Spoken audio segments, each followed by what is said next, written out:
السلام علیکم دوستو، میں ہوں صوبیہ قریشی اور آپ دیکھ رہے ہیں اسکو اسٹڈی۔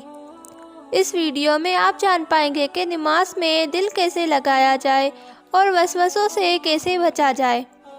تو چلیے ویڈیو کا آغاز کرتے ہیں۔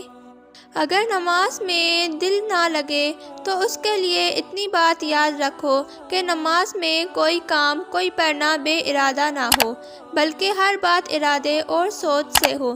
مثلاً اللہ اکبر کہہ کر جب کھڑے ہو تو ہر لفظ پر یوں سوچو کہ اب سبحانک اللہم پڑھ رہے ہیں، پھر سوچو کہ اب وبحمدک منہ سے نکل رہا ہے، پھر دھیان کرو کہ اب وتبارک اسمک منہ سے نکل رہا ہے۔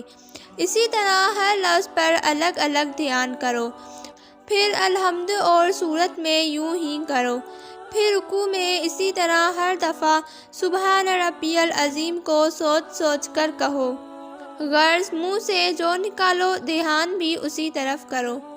انشاءاللہ تعالی اس طرح کرنے سے نماز میں دھیان نہ بھٹکے گا اور پھر کچھ ہی دنوں میں آسانی سے نماز میں جی لگنے لگے گا اور مزہ بھی آئے گا۔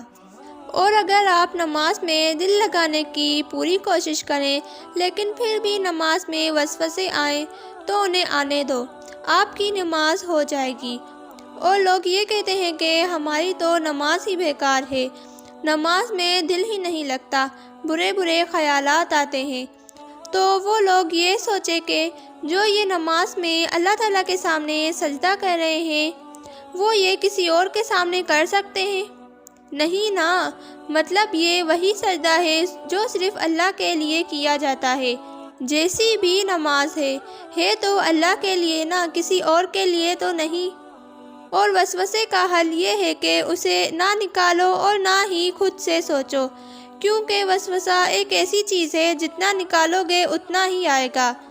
تو ان وسوسوں کے لیے اتنا پریشان نہیں ہونا چاہیے۔ جیسی بھی نماز ہو انشاءاللہ تعالی اللہ قبول کرے گا۔ ویڈیو کو لائک کریں اور چینل کو سبسکرائب کریں تاکہ اس طرح کی معلوماتی ویڈیوز آپ تک پہنچتی رہیں۔ شکریہ۔